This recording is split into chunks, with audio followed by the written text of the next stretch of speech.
অর্ধেক রাত হলে আকাশের দরজা কি হয়? খুলে দেওয়া হয়। যে যা চাই তাকে আল্লাহ তা দিয়ে দেন। যে যে বিষয়ে প্রার্থনা করে সেটা আল্লাহ কবুল করেন। যে যে কোনো বিপদে পড়েছে আল্লাহ তাকে উদ্ধার করেন। তবে যার জেনার সম্পর্ক আছে তার কথা আল্লাহ কবুল করেন না। আমি কি দিয়ে বুঝাই জেনা কত বড় বিপদ? আমি কি দিয়ে বুঝাই আপনাকে জেনা কত বড় বিপদ? যেটা ঘরে ঘরে হচ্ছে, যেখানে সেখানে হচ্ছে, যেটা মানুষের কাছে আজকে পাপের কাজ নয়। শোনো, মুনাফিকি করো না বক্তব্যের সাথে। এই ছেলে, তোমাকে আমি কঠিন ভাবে বলে যাচ্ছি, তুমি বক্তব্যের সাথে মুনাফিকি করো না। এখান থেকে উঠার আগে মোবাইলে যত মেয়ের নাম্বার আছে তুমি কেটে দিয়ে উঠবা। জিন্দেগিতে কোনোদিন কোনো মেয়ের সাথে গল্প করো না। তোমার সাথে এ অংশে আমার জরুরি কথা আছে, তুমি একটু ধৈর্য ধারণ করো, একটু সামান্য একটু থামো। তোমার সাথে আমার আরো জরুরি কয়েকটি কথা আছে। মুহাম্মদ সাল্লাল্লাহু আলাইহি সাল্লাম বলেন, আমি রাতে ঘুমিয়েছিলাম, জিবরাইল আমার ডান হাত ধরলেন, মিকাইল আমার বাম হাত ধরলেন, ধরে আমাকে নিয়ে চলে যাচ্ছেন। যেতে যেতে দেখি অনেক মানুষ আসাদু সাইন দেখা পান, ফুলে ফেঁপে বিশাল বিশাল আকৃতি ধারণ করে আছে। 50 হাত 100 হাত উঁচু উঁচু হয়ে আছে। ওয়ান্তানাহু রিহান, দুর্গন্ধের টিকা যায় না, এত গন্ধ। কান্নাহুল মারাহিজ, মনে হচ্ছে যেন তারা গ্রামের টয়লেট, মনে হচ্ছে যেন তারা গণশৌচাগার, মনে হচ্ছে যেন তারা গ্রামের টয়লেট, মনে হচ্ছে যেন তারা গ্রামের শৌচাগার। যেই শৌচাগার টয়লেট পরিষ্কার করা হয় না, গণশৌচাগার, গন্ধের টিকা যায় না, বিশাল বিশাল রূপ ধারণ করে আছে। আমি বললাম, জিবরাইল মানা হলাই, কি এরা কে? জিবরাইল, এরা কারা? ছি ছি ছি ছি, এরা কারা? এত কোণে গন্ধ, এত কোণে ফুলে আছে।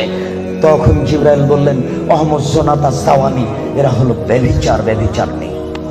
বলো যুবক, মোটা মোটা হ্যাঁ ফুলে আছে, খুব গন্ধ, এরা কারা? ব্যভিচার, ব্যভিচার নেই। তুমি সাবধান থাকো, তুমি একটু অপেক্ষা করো। শুনুন, আল্লাহ নবী বলছেন যে আমার ডান হাত জিবরাইল ধরলেন, বাম হাত মিকাইল ধরলেন, ধরে নিয়ে চলে যাচ্ছেন। যেতে যেতে দেখি একটা গর্ত, চুলার মতো। কোন চুলা? যাতে তন্দুরি রুটি হয়। তন্দুরি রুটি চুলা দেখেছেন? ভিতরে রুটি দিয়ে সিদ্ধ হলে বের করে নেওয়া হয়, এরকম চুলা। তার তার ভিতরে দেখি ধাঁধা ধাঁধা ধাঁধা করে আগুন জ্বলছে। ভাইজা ইরতাফাও তিরতাফাও, আগুন যখন জোরে জ্বলে উঠছে তখন ওর ভিতরে যা কিছু আছে সব উপরে চলে যাচ্ছে। ভাইজা খামেরাত রাজা উফিহা, আর যখন আগুনটা কমে আসছে তখন সব নিচের দিকে চলে যাচ্ছে। ফিহারে চালন অনিসাউন ওরাতন, তাতে দেখি পুরুষ এবং নারী জমা ধরে আছে উলঙ্গ অবস্থায়, পরনে কাপড় নেই কারো, এভাবে জমা ধরে আছে উলঙ্গ অবস্থায়। আগুন যখন জোরে চলে উঠছে দাদা দাদা দাদা করে উপরে চলে যাচ্ছে, আবার যখন আগুন কমে যাচ্ছে তখন নিচের দিকে চলে যাচ্ছে। আর উপরে উঠলে মনে হচ্ছে যেন বের হয়ে পড়ে যাবে। দেখে সেখানে পুরুষ এবং নারী উলঙ্গ অবস্থায় জ্বলছে। আমি বললাম, জিবরাইল মানাউলা, এরা কারা? তখন জিবরাইল বললেন, অহমদ জনা, তারা হলো ব্যভিচার, ব্যভিচার নেই। আল্লাহ নবী বলেছেন, যেসব মহিলারা জেনায় লিপ্ত হবে ওদের লজ্জা স্থানের গন্ধে জাহান্নামীরা জাহান্নামে টিকতে পারবে না। যেসব মহিলারা জেনায় লিপ্ত হবে ওদের লজ্জা স্থানের গন্ধে জাহান্নামীরা জাহান্নামে টিকতে পারবে না। যেসব মহিলারা জেনায় লিপ্ত হবে ওদের লজ্জা স্থানের গন্ধে জাহান্নামীরা জাহান্নামে টিকতে পারবে না। মুহাম্মদ সাল্লাল্লাহু আলাইহি সাল্লাম বলেছেন। শুনুন সম্মানিত দিনী ভাই, আবু হুরায়রা রাদিয়াল্লাহু তাআলা আনহু বলেন, রাসূল সাল্লাল্লাহু আলাইহি সাল্লাম বলেছেন, আল বিকরু বিল বিকরি জিলদু ওয়া তাগরিবু সানা। অবিবাহিত ছেলে মেয়ে যদি জেনায় লিপ্ত হয় তাহলে তাকে 100 লাঠি পিটিয়ে এলাকা থেকে 1 বছরের জন্য তাড়িয়ে দিতে হবে। তিনি বলেন, আস-সাইবু বিস-সাইব রাজম, বিবাহিত পুরুষ নারী যদি জেনায় লিপ্ত হয় তাহলে তাকে ইট ঢেল পাথর দিয়ে মেরে মেরে মেরে ফেলতে হবে। এদেশের লাখো ভাবিকে ইট ঢেল পাথর দিয়ে মেরে ফেলতে হবে যারা দেবরের সাথে জেনায় লিপ্ত হয়েছে। এদেশের লাখো দুলাভাইকে ইট ঢেল পাথর দিয়ে মেরে ফেলতে হবে যারা সেলিকার সাথে জেনায় লিপ্ত হয়েছে। এদেশের লাখো পুরুষকে ইট ঢেল পাথর দিয়ে মেরে ফেলতে হবে যাদের স্ত্রী থাকার পরেও অন্য নারীর সাথে জেনায় লিপ্ত হয়েছে। এদেশের লাখো নারী বেহায়া, বেশরমা, লজ্জাহীনা নারী যারা স্বামী বাড়িতে থাকার পরেও অন্য পুরুষের সামনে নিজের পরনের কাপড় খুলে উলঙ্গ অবস্থায় জেনায় লিপ্ত হয়। শুনুন, এদের ইট ঢেল পাথর দিয়ে মেরে মেরে মেরে ফেলতে হবে, এদের বাঁচার কোনো পথ নেই। রাসূল সাল্লাল্লাহু আলাইহি সাল্লাম বলেন, 3 শ্রেণীর মানুষকে হত্যা করতে হয়, তবে 2 শ্রেণীর মানুষের বাঁচার পথ আছে। মনে রাখুন, 3 শ্রেণীর মুসলমানকে হত্যা করতে হয়, 2 শ্রেণীর মানুষের বাঁচার পথ আছে, 1 শ্রেণীর মানুষের বাঁচার পথ নেই। এক, কেউ যদি বলে আমি কোরআন মানি না, তাহলে তাকে হত্যা করতে হবে। কেউ যদি বলে গাভীর দুধ হারাম, তাহলে তাকে হত্যা করতে হবে। কেউ যদি বলে মদ হালাল, তাহলে তাকে হত্যা করতে হবে। সরকারের পক্ষ থেকে গলায় ফাঁস দেওয়া হয়েছে, ফাঁস টান। তখন বলছে ভুলে হয়েছে আমার ভুল হয়েছে, আমি কথা ফিরিয়ে নিলাম, তাহলে তাকে আর ফাঁসি দিতে হবে না, নামিয়ে নিতে হবে, বেঁচে গেল। পাপ করেছিল হত্যার যোগ্য। আমি বুঝাতে পারলাম না মনে হয়। 2, কেউ যদি কাউকে হত্যা করে তাহলে তাকে হত্যা করতে হবে, এর নাম কিসাস। এই ছেলে, তোমার দাদার বয়স 90 বছর, তাহাজ্জুদ পড়ে ফজরের টাইমে বের হচ্ছিল, মসজিদে নামাজ পড়তে যাবে।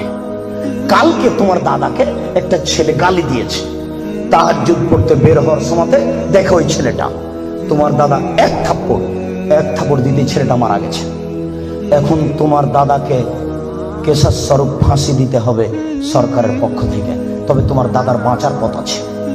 ওই ছেলেটার বাপ মা যদি বলে আচ্ছা যাক আমাদের ছেলেকে মেরেছে আমরা মারবো না, তাহলে তোমার দাদা বেঁচে গেলেন। কথা কি বুঝাতে পেরেছি? 3, রাজুলুন জানা বাদায় হেসানিন, কেউ যদি বিবাহ করার পরে জেনায় লিপ্ত হয় তাহলে তাকে হত্যা করতে হবে, তার বাঁচার কোনো পথ নেই। কেউ যদি বিবাহ করার পরে জেনায় লিপ্ত হয় তাহলে তাকে হত্যা করতে হবে, তার বাঁচার পথ নেই। একটু জাতের মিন গামে দিয়ে গামের সম্প্রদায়ের একজন মহিলা আসলো আল্লাহ রাসূলের দরবারে, এসে বলছে তাহিরনি ইয়া রাসূলুল্লাহ, হে আল্লাহ রাসূল আপনি আমাকে পবিত্র করুন। তখন আল্লাহ রাসূল বললেন ইরজি, বাড়ি তুমি ফিরে যাও, আস্তাগফিরুল্লাহ, আল্লাহর নিকটে ক্ষমা চাও, ও তুমি ইলাইহি, তুমি তওবা করো, তোমার পাপ ক্ষমা হয়ে যাবে। তখন মহিলাটি বলছে তুরাদ্দাদুনি কামা রাদ্দাত মাইজ ইবনে মালিক, আপনি মাইজ ইবনে মালিকের বিচার না করে বারবার ফিরিয়ে দিয়েছিলেন, আপনি কি আমাকে সেইভাবে ফিরিয়ে দিতে চাচ্ছেন? আমার পেট উঁচু হয়েছে, অবৈধ সন্তানে আমার পেটে অবৈধ সন্তান রয়েছে, দয়া করে আপনি আমাকে ফিরিয়ে দিন না, আমার বিচার করে দেন। তখন আল্লাহ রাসূল বললেন আচ্ছা ঠিক আছে, ইরজিই হাত্তা তালিদি, তুমি বাড়ি চলে যাও, যেদিন তোমার বাচ্চা হবে সেদিন আসিও, বিচার করে দেব। মহিলা বাড়ি চলে গেল, বাচ্চা সবে মাত্র প্রসব হয়েছে। মুসলিম গ্রন্থে এসেছে ওই বাচ্চাটাকে ন্যাকড়ার মধ্যে জড়িয়েছে, প্রসব হওয়া মাত্র জড়িয়ে নিয়ে এসে আল্লাহ রাসূলের দরবারে এসে বলছে আল্লাহ রাসূল এই দেখেন বাচ্চা প্রসব হয়েছে, বিচার করে দেন। আল্লাহ রাসূল মাথাটা নিচু করে বলছেন ইরজি, বাড়ি চলে যাও, ফারজি হে, বাচ্চাকে দুধ খাওয়াও, হাত্তা তাতে মিহে, যেদিন বাচ্চা দুধ ছেড়ে দিবে সেদিন আসিও, বিচার করে দেব। মহিলা চলে গেল, বাচ্চাকে 2 বছর দুধ পান করালো। 2 বছর পরে মহিলা বিচারালয়ে উপস্থিত, অফিয়াদেহি কেসরাত খুমসিন, এমত অবস্থায় বাচ্চার হাতে 1 টুকরা রুটি রয়েছে। এই রুটি প্রমাণ করে বাচ্চা খাদ্য খেতে পারে। ওয়াসাদাহু বেয়াদি রাজুলিন মিনাল মুসলিমিনা, আল্লাহ রাসূল ওই ছেলেটাকে একজন মুসলমানের হাতে সমর্পণ করলেন, বললেন যাও তুমি এই ছেলেটাকে লালন পালন করো। তিনি বললেন স্বামী সাথী এই যাবো বিহা, তোমরা একে মাঠে নিয়ে যাও, এই মহিলাকে মাঠে নিয়ে যাও, আফিরুল্লাহ সাদরিহা, মাঠে নিয়ে গিয়ে গর্ত খুঁড়ে বুক পর্যন্ত পুঁতে দাও, ফারজেমুহা, এরপরে তোমাকে তাকে ইট ঢেল পাথর দিয়ে মেরে মেরে মেরে ফেলো। সাহাবীগণ বলেন আমরা তাকে মাঠে নিয়ে গেলাম, মাঠে নিয়ে গিয়ে গর্ত খুঁড়ে বুক পর্যন্ত মাটিতে পুঁতে দিলাম, এরপরে চতুর্দিক থেকে ইট ঢেল পাথর মারতে লাগলাম। খালিদ বিন ওয়ালিদ বলেন একটা পাথর আমি নিয়ে তার মুখের উপরে মারলাম, ফাতারা জাহাদাম আল্লাহ আছে, খালিদ পাথরটা মুখে লেগে মুখ ফেটে রক্ত ছিটে খালিদের গায়ে লাগলো। খালিদ গালি দিয়ে বসলেন ছি ছি, একজন জেনাকারিনী মহিলার গায়ের রক্ত আমার গায়ে লাগলো, এরকম কিছু হবে? আল্লাহ রাসূল বললেন মালে রে খালিদ তুমি গালি দিও না, লাগা তাওবা তাওবাতা লাউ তাওয়া সায়মানসিন লা গফিরা লাহু। এই মহিলা আল্লাহর দরবারে এত ক্ষমা ভিক্ষা চেয়েছে, এই মহিলা আল্লাহর দরবারে এত কান্নাকাটি করেছে, পৃথিবীর বড় থেকে বড় পাপী যদি এইভাবে কান্নাকাটি করে তাহলে তার পাপ ক্ষমা হয়ে যাবে। খালিদ তুমি একে গালি দিও না, দুঃখিত আপনাকে আমি কি দিয়ে বুঝাই? পৃথিবীর সবচেয়ে বড় পাওয়ারফুল মানুষ হচ্ছেন মুহাম্মদ সাল্লাল্লাহু আলাইহি সাল্লাম। পৃথিবীর ইতিহাসে এত বড় পাওয়ারফুল মানুষ কেউ জন্ম নেয়নি, কিয়ামত পর্যন্ত কেউ নিবে না। জান্নাতের গেটে বড় অক্ষরে লেখা আছে, সর্বপ্রথমে যিনি জান্নাতে প্রবেশ করবেন তিনি হলেন মুহাম্মদ সাল্লাল্লাহু আলাইহি সাল্লাম। জান্নাতের ভিতরে একটা ঘর আছে, সেই ঘরের ভিতর দিকে একজন ফেরেশতাকে দাঁড় করে রাখা হয়েছে, এখনো উপস্থিত। তাকে বলা হয়েছে, কেউ যদি বাহির থেকে এসে ঠক ঠক করে শব্দ দেয়, কে যদি বাহির থেকে বলে মুহাম্মদ, তাহলে এই দরজা খুলে দিও। এই ঘর মুহাম্মদ ছাড়া কারোর জন্য খোলা হবে না। আপনার আমি কি দিয়ে বুঝাই মুহাম্মদ সাল্লাল্লাহু আলাইহি সাল্লাম কত বড় পাওয়ারফুল মানুষ। বিচারের মাঠে ইব্রাহিম আলাইহিস সালাম বলবেন, কাদ গাজিবা আলাইয়া রাব্বি, আমার প্রতিপালক আমার উপরে রাগ করেছেন। মা গাজিবা মিন কাবলা বাদ, আমার প্রতিপালক এরকম রাগ পূর্বেও কোনোদিন করেননি, ভবিষ্যতেও কোনোদিন করবেন না। নাফসি নাফসি, আমার যে কি হয় তা আমি নিজেই বুঝি না।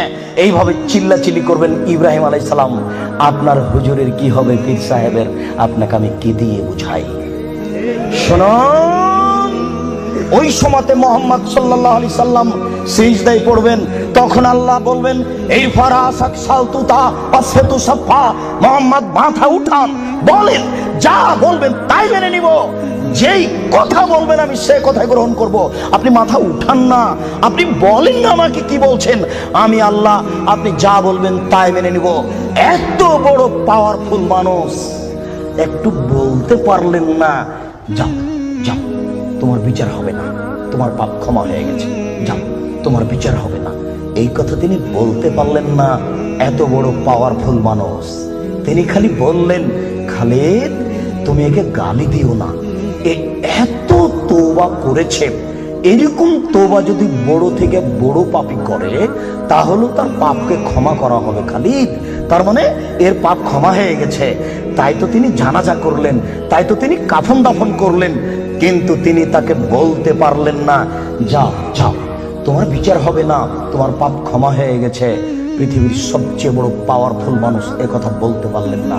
তার মানে বিবাহ করার পরে জেনায় লিপ্ত হলে তার দুনিয়াতে বেঁচে থাকার কোনো সুযোগ নেই। আমি আপনাকে কি দিয়ে বুঝাই শরীয়ত কি জিনিস? বিবাহ করার পরে জেনায় লিপ্ত হলে তার বেঁচে থাকার কোনো সুযোগ নেই। আব্দুর রাজ্জাক সাহেব, কথা বুঝেছি, একটু দয়া করে কোনো পথঘাট বলেন। জি, পথঘাট আছে, চিন্তা করবেন না, নিরাশার কিছু নেই। শুনুন, নিরাশার কিছু নেই। এই পাপ কার সাথে জড়িত? আল্লাহর সাথে জড়িত। আল্লাহ নবী বলেছেন, কেউ যদি জেনে শুনে 1 টাকা সুদ খায়, 36 বার জেনা করে যত পাপ হবে, 1 টাকা সুদ খেলে তার চেয়ে বেশি পাপ হবে। তিনি বলেছেন, সুদের পাপের 70টি ভাগ রয়েছে। ছোট ভাগ হলো মার সাথে জেনা করলে যেমন পাপ হয়। সুদ যত বড়ই পাপ হোক না কেন, সুদের পাপ কার সাথে জড়িত? আল্লাহর সাথে জড়িত। জেনার পাপ কার সাথে জড়িত? আল্লাহর সাথে জড়িত। যুবক, তুমি নিরাশা হবে না, নিরাশার কিছু নেই।